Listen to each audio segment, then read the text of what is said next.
Ang pasaporte ng China, maiuwi ka mula sa anumang sulok ng mundo. Ang pasaporte ng China ang iyong tiket patungo sa pinakaligtas na lugar. Ito ang palaging ipinagmamalaking sinasabi ng mga Chinese netizen, puno ng kumpiyansa sa impluwensya ng kanilang dokumento sa paglalakbay. Ngunit sa katotohanan, kapag sila'y tumuntong na sa ibang bansa, ang pagtrato na kanilang natatanggap ay hindi palaging naaayon sa kanilang inaasahan. Ito ang kwento ng isang tunay na karanasan ng isang grupo ng Tsino sa Frankfurt Airport sa Alemanya, kung saan nasaksihan nila ang malaking pagkakaiba sa pagtrato sa pagitan ng mga maihawak ng pasaporte ng China at ng Pilipinas. Ang Immigration Hall ng Frankfurt Airport ay abala gaya ng dati, isang modernong katedral ng bakal at salamin kung saan nagtatagpo ang libu-libong kwento mula sa iba't ibang panig ng mundo. Ngunit sa araw na iyon, ang karaniwang pagmamadali ay may kasamang kakaibang tensyon. Isang grupo ng mga turista mula sa mainland China, na halatang mayayaman at bihis sa mga mamahaling tatak, ang nakatayo na maihalong inip at pagkadismaya. Inaasahan nilang magiging mabilis ang kanilang pagdaan, isang simpleng formalidad lamang, ngunit sa halip ay matagal na silang pinaghihintay sa isang espesyal na linya. Ang kanilang mga noo ay kunot na, at mahihinang bulungan ng reklamo ang maririnig. Ang lalong nagpainit ng kanilang ulo ay ang tanawin sa kabilang linya, isang grupo ng mga turistang Pilipino. Ang mga ito, sa loob lamang ng ilang minuto, ay tapos nang masuri ang kanilang mga dokumento, natatakan na ang kanilang mga pasaporte, at malayang nakapasok sa bansa. Ang imahe ng mga Pilipinong masayang naglalakad patungo sa baggage claim, may ngiti sa kanilang mga labi, ay nagdulot ng magkahalong emosyon sa mga Tsinong turista, pagkagulat, galit at kawalan ng paniniwala. Anong nangyayari? Bakit ang bilis nilang nakadaan? Bulong ng isang nasa katanghaliang gulang na lalaki, na nakasuot ng mamahaling relo at maihawak na designer na bag, samantalang tayo, kanina pa tayong naghihintay dito. Para tayong mga kriminal na iniimbestigahan. Ang iba sa grupo ay tumango bilang pagsang-ayon, ang kanilang mga mata ay puno ng pagkainip. Sa kanilang isipan, sila ang may malaking kakayahang gumastos, sila ang magdadala ng malaking kita sa turismo ng Alemanya, ngunit ganito ang trato na kanilang natatanggap. Ang malinaw na pagkakaiba sa grupo ng mga Pilipino na tila walang kahirap-hirap na nakalusot ay lalong nagpasidhi sa kanilang sama ng loob. Hindi ito makatarungan. Bakit mas mabilis ang mga Pilipino? Isang negosyanteng Tsino ang nagsimulang magreklamo sa kanyang kasama na may mas malakas na boses. Wala na bang halaga ang pasaporte natin? Hindi ba't ang Pilipinas ay isang developing country lamang? Paano nangyaring mas maganda ang pagtrato sa kanila sa pandaigdigang entablado kaysa sa atin? Ang mga salitang iyon ay nagsilbing gatong sa apoy ng damdamin ng kanyang mga kababayan. Ang ilan ay kinuha na ang kanilang mga cellphone, tila handang mag-post agad sa social media upang ilabas ang kanilang galit. May isa namang nagbulong, sa bansa natin, basta may pera ka, Zay's treatment ang makukuha mo. Hindi mo kailangang maghintay ng ganito. Masyado tayong minamaliit ng mga Aleman na ito. Habang nagsisimulang umusbong ang kaguluhan, mabilis na lumapit ang mga staff ng Frankfurt Airport upang kontrolin ang sitwasyon, kasama ang mga German Immigration Police na nagsimula ng magbantay upang maiwasan ang paglala ng insidente. Bigla, ang lalaking nasa unahan ng pila ay hindi na nakapagpigil. Dire-diretso siyang naglakad patungo sa immigration counter at nagsimulang makipagtalo. Halos isang oras na kaming naghihintay. Bakit ang mga Pilipinong iyon ay ilang minuto lang at nakaraan na? Anong klaseng pamantayan ang ginagamit ninyo para paghiwalayin ang mga tao? Ito ay malinaw na diskriminasyon. Sumagot ang opisyal sa formal na tono, ang kanyang boses ay kalmado ngunit matatag. Pakiusap, maghintay lang po kayo. Sinusuri namin ang lahat ng pasahero ayon sa tamang proseso, batay sa kanilang pagkakakilanlan, uri ng visa, at mga regulasyong naugnay sa kanilang bansang pinagmulan. Kung kumpleto ang inyong mga dokumento at walang anumang kaduda-dudang bagay, mabilis din kayong makakadaan. Pakiusap, bumalik po kayo sa pila. Ang formal na paliwanag na ito ay lalo lamang nagpagalit sa lalaki. Lumingon siya at tiningnan ang papalayong grupo ng mga Pilipino, at sa kanyang isipan ay nagtataka kung bakit hindi sila dumaan sa ganitong kahigpit na proseso. Sa sandaling iyon, isang interpreter na marunong magmandarin ang ipinatawag upang tumulong sa pagpapaliwanag at pagpapakalma sa sitwasyon. Mahinahon na ipinaliwanag ng interpreter, ang immigration ng Alemanya ay sumusunod sa mga kasunduan sa visa exemption, mga alituntunin sa pagpasok, o mga partikular na visa requirement para sa bawat bansa. Ang mga pasaporte ng Pilipinas at Tsina ay may magkaibang pagtrato dito sa Alemanya. Ayon sa kasalukuyang datos, ang pasaporte ng Pilipinas ay may mataas na reputasyon sa buong mundo. Hindi ito tungkol sa dami ng bansang maaaring puntahan ng walang visa, kundi sa antas ng tiwala at sa mababang risk assessment na ibinibigay sa mga mamamayan nito. Lalo na dito sa Schengen area. Ang mga Pilipino ay kilala bilang mga turista at manggagawa na sumusunod sa mga patakaran at bihirang mag-overstay. Samantalang ang pasaporte ng China, bagamat malakas sa ibang aspeto, ay kasalukuyang nasa ilalim ng mas mahigpit na pagsusuri dahil sa mga nakaraang insidente ng ilang turista na nag-o-overstay o naghahanap ng iligal na trabaho. Ang lahat ng ito ay nakabatay sa risk assessment at immigration policy ng Alemanya para sa bawat bansa. Ang paliwanag na ito ay mas lalong nagpabigat sa pakiramdam ng mga Tsinong turista. Ano? Mas maganda ang reputasyon ng pasaporte ng Pilipinas? Paanong nangyari iyon, bulalas ng isa? Sanay silang tingnan ang China bilang pangalawang pinakamalaking superpower sa mundo, at ang Pilipinas bilang isang maliit na bansa na may mas maliit na ekonomiya. Ang malaman na sa pandaigdigang entablado, mas mainit ang pagtanggap sa mga Pilipino ay isang bagay na hindi nila matanggap. Ang ilan sa mga turistang Tsino na mas mahinahon ay sinubukang kunin ang kanilang mga cellphone at i-search ang mga katagang Philippine Passport Reputation Europe. Ang mga resulta ay lumabas, bagamat ang Tsina ay may mas maraming visa-free access sa kabuuan, ang mga artikulo at forum ay nagpapatunay sa paliwanag ng interpreter. Maraming bansa sa Europa at Hilagang Amerika ang may mas mataas na tiwala sa mga turistang Pilipino dahil sa positibong imahe ng bansa sa larangan ng turismo, ang pagiging magiliw ng mga tao, at ang kanilang kakayahang magsalita ng Ingles. Ang mga problema na idinulot ng ilang Tsinong turista sa ibang bansa, tulad ng iligal na pagtatrabaho o hindi angkop na pag-ugali, ay nagresulta sa paghihigpit ng maraming bansa sa pagsusuri ng kanilang mga mamamayan. Ito ang katotohanang kailangan nilang harapin. Nang makita ang mga impormasyong ito sa kanilang mga screen, biglang nagbago ang ekspresyon ng marami sa kanila.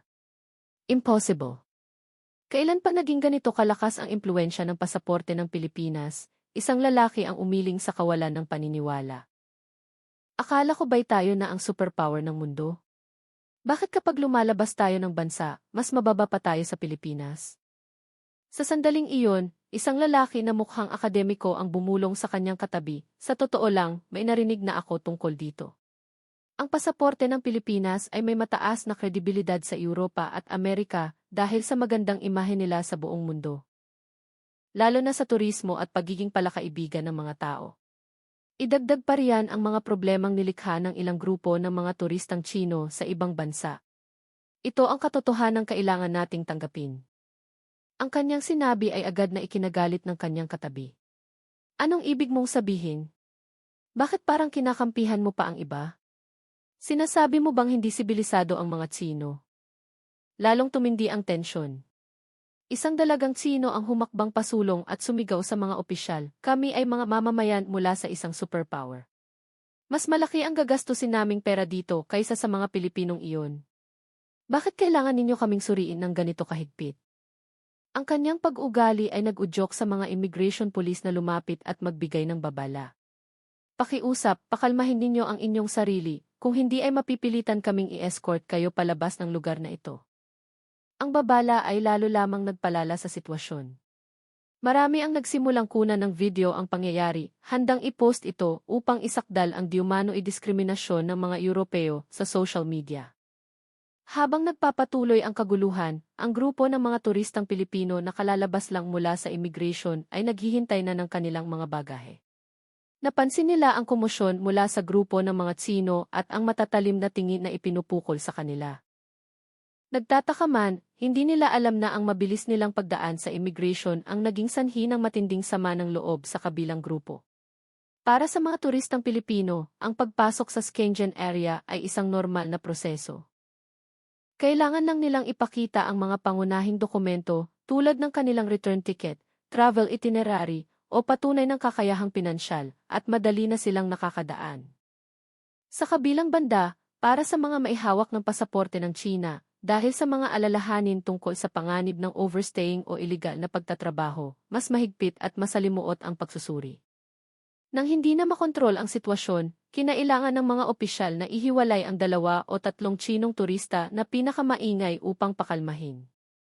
Ang natitira ay ipinamahagi sa iba't ibang counter para sa patuloy na pagsusuri. Ang ilan ay nakayukong naghahanap ng impormasyon tungkol sa Pilipinas sa kanilang mga cellphone. Ang iba naman ay nakatitig pa rin sa kanilang pulang pasaporte, malalim ang iniisip. Sa labas ng arrival hall, ibang-iba ang tanawin. Ang grupo ng mga turistang Pilipino ay kalalabas lang na may ngiti sa kanilang mga labi. Ang ilan ay niyakap ang kanilang mga kamag-anak na Pilipinong naninirahan sa Alemanya na naghihintay sa kanila. Ang bilis sa immigration. Wala pang 5 minuto, tapos na, masayang kwento ng isa sa kanila. Kanina parang may naririnig akong nag-aaway, ang lakas. Hindi ko alam kung ano nang nangyari, sabi naman ng isa pa. Baka yung grupo ng mga turistang Tsino, paliwanag ng isang Pilipinong estudyante na matagal nang naninirahan sa Alemanya. Narinig ko na mas maraming dokumento ang kailangan nilang suriin kumpara sa atin. Ang pasaporte natin, malakas ang tiwala ng mga taga-Europa. Sanay na rin sila sa mga turistang Pinoy. Iba lang talaga ang pulisiya para sa kanila. Nang marinig ito, ang mga turistang Pilipino na unang beses sa Alemanya ay napatango. Dahil pala sa pasaporte. Narinig ko na rin na maganda ang ranking ng pasaporte natin, pero hindi ko akalain na ganito kalaki ang epekto. Tumawa ng bahagya ang kanilang kamag-anak. Siguro dahil na rin sa imahe ng Pilipinas.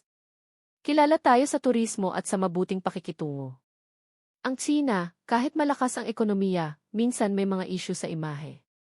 Ang insidente sa Frankfurt Airport sa araw na iyon ay naging isang aral para sa maraming Chinong turista, isang masakit na paalala na ang kapangyarihan ng isang pasaporte ay hindi lamang nakasalalay sa laki ng ekonomiya ng isang bansa, kundi pati na rin sa tiwala, imahe at ugnayang panlabas. Ang lalaking Chinong mukhang akademiko ay napabuntong hininga bago umalis ng airport at bumulong sa kanyang kasama, siguro, hindi natin lubos na kilala ang Pilipinas. Baka mas nauna pa sila sa atin pagdating sa pandaigdigang tiwala. Hindi lang ito tungkol sa pasaporte. Siguro, mayroon tayong kailangang matutunan mula sa kanila. Hindi sumagot ang kanyang kasama, nakatitig lamang sa impormasyon tungkol sa pasaporte ng Pilipinas sa screen ng kanyang cellphone na may komplikadong ekspresyon. Samantala, ang grupo ng mga turistang Pilipino ay masayang umalis na sa airport, patungo sa lungsod ng Frankfurt at iba pang lugar upang simulan ang kanilang paglalakbay. Walang kamalay-malay na ang kanilang simpleng pagdaan sa immigration ay nagsimula ng isang unos ng damdamin at pag-iisip para sa ibang grupo. Para sa kanila, ang mabilis na pagproseso ay normal lamang, isang bunga ng pagsisikap ng kanilang bansa na bumuo ng isang magandang imahe at itaguyod ang demokrasya hanggang sa ito ay kilalanin ng internasyonal na komunidad. Sa huli, ang kwento sa Frankfurt Airport ay isang malinaw na salamin na sa pandaigdigang entablado, ang respeto ay hindi nasusukat sa laki lamang ng ekonomiya. Ang isang pasaporte ay higit pa sa isang piraso ng papel. Ito ay simbolo ng imahe at kredibilidad ng isang buong bansa. At sa pagkakataong iyon, ang Pilipinas, sa pamamagitan ng maliit na pasaporte sa kamay ng mga mamamayan nito, ay nagpakita ng isang tahimik na kapangyarihan na hindi maaaring maliitin. Matapos tuluyang makalabas sa immigration, ang masiglang kapaligiran sa grupo ng mga Chinong turista ay tuluyan ng naglaho.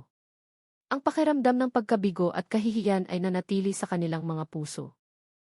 Ang kanilang usapan habang papunta sa sentro ng Frankfurt ay hindi na tungkol sa pananabik na makita ang magagandang arkitektura o magplano ng pamimili ng mga luxury goods, kundi puro pagpuna sa pagtrato ng mga opisyal ng Alemanya at ang sakit ng pagkukumpara sa grupo ng mga Pilipino. Samantala, ang video na kinuna ng ilang turista habang nagaganap ang kaguluhan ay na-upload na sa sikat na social media platform ng China, ang Weibo, na may caption na puno ng emosyon. Ang dignidad ng mga Tsino ay nyurakan sa Frankfurt Airport. Malinaw na diskriminasyon. Bakit ang mga Pilipino ay dire-diretso habang kami ay tila mga kriminal na pinigil? Ang mga Tsino ay minamaliit sa Alemanya. China sa passporti. Ang post ay naging viral sa loob lamang ng ilang oras. Libo-libong komento ang bumuhos na malinaw na nahati sa dalawang panig. Ang panig ng mga ultranasyonalista ay nagpahayag ng matinding galit. Ito ang pagkiling ng kanluran. Takot sila sa pag-angat ng China. Ang Pilipinas ay alagad lamang ng Amerika. Paano nila maihahambing sa isang superpower na tulad natin? Dapat nating i-boycott ang turismo sa Alemanya para malaman nila kung gaano kalaki ang purchasing power ng mga Tsino. Dapat tanggalin sa trabaho ang mga opisyal na iyon. Kailangang makialam ang embahada ng China. Ngunit sa kabilang panig, hindi rin kakaunti ang mga Chinese netizen na may ibang pananaw sa insidente. Sandali lang. Lahat. Ang issue tungkol sa ranking at kredibilidad ng pasaporte ay totoo. Hanggang kailan natin lolokohin ang ating mga sarili? Naranasan ko na rin yan sa Japan. Matagal suriin ang pasaporte ng China habang ang mga taga-Pilipinas at Singapore ay dire-diretso lang. Siguro dapat tingnan din natin ang pag-ugali ng ilan sa ating mga turista. Ang pagiging maingay, pagkakalat at kahit na ang iligal na pagtatrabaho. Baka ito ay resulta ng ating wolf warrior diplomacy na mas maraming nililikhang kaaway kaysa kaibigan. Ang balitang ito ay naisalin at naibahagi rin sa social media sa Pilipinas na nagbunsod din ng talakayan sa mga Pilipino. Aba! Bigla tayong naging national issue. Nakaka-proud din pala na kinikilala ang pasaporte natin. Pero nakakaawa rin yung grupo ng mga Tsinong turista. Ito ang dahilan kung bakit kailangan nating panatilihin ang magandang imahe ng ating bansa. Ang pagiging isang dekalidad na turista ay malaking tulong. Ipagpatuloy natin ang ating pamantayan. Huwag nating sirain ang pangalan ng perlas ng silanganan. Habang nag-aalab ang online world sa mga debate, ang grupo ng mga turistang Pilipino ay masayang nag-i-enjoy sa kanilang paglalakbay sa Alemanya. Namamasyal sila sa makasaysayang Merberg Square, kumukuha ng litrato sa Frankfurt Cathedral, at mainit na tinatanggap ng mga lokal. Ang imahe ng Pilipinas sa mata ng mga taga-kanluran ay isang lupain ng mga ngiti, magagandang dalampasigan, at palakaibigang mga tao, isang positibong imahe na nagbigay daan para sa isang maayos at magandang karanasan sa kanilang paglalakbay. Sa isang coffee shop sa Frankfurt, ang lalaking Tsinong mukhang akademiko ay nakaupo habang umiinom ng kape at nag-scroll sa mga balita at komento sa Weibo. Tumingin siya sa labas ng bintana at nakita ang isang grupo ng mga turistang Pilipino na masayang nagtatawanan at kumukuha ng litrato. Napabuntong hininga siya. Para sa kanya, ang mga debating puno ng galit sa online world ay walang katuturan. Sila ay abala sa pagsisisi sa Alemanya, sa pagsisisi sa Pilipinas, ngunit walang sinuman ang handang tanggapin ang katotohanang nasa kanilang harapan. Ang problema ay hindi kung sino ang tama o mali sa airport sa araw na iyon. Kundi ito ay isang salamin ng malaking agwat sa pagitan ng kwentong pilit na binubuo ng gobyerno ng China, isang imahe ng isang dakila at makapangyarihang bansa, at ang katotohanang hinaharap ng mga mamamayan nito kapag sila ay lumabas sa pandaigdigang entablado. Ang pangyayaring ito ay hindi nagtapos sa exit gate ng airport. Ito ay nagpatuloy sa cyberspace, naging isang komplikado at masakit na talakayan para sa maraming Tsino. Ito ay isang salamin na nagpakita na ang lakas ng ekonomiya lamang ay hindi laging sapat upang mabili ang tiwala at pagtanggap ng internasyonal na komunidad. Para sa grupong iyon ng mga Tsinong turista, ang kanilang pinapangarap na European trip ay maaaring hindi na magiging katulad ng dati. Dahil bukod sa mga larawan ng magagandang kastilyo at gusali, ang imahe ng grupo ng mga Pilipinong madaling nakadaan sa immigration ay mananatiling nakatatak sa kanilang alaala, isang paalala na sa totoong mundo, may mga bagay na hindi nabibili ng pera at kapangyarihang pang-ekonomiya.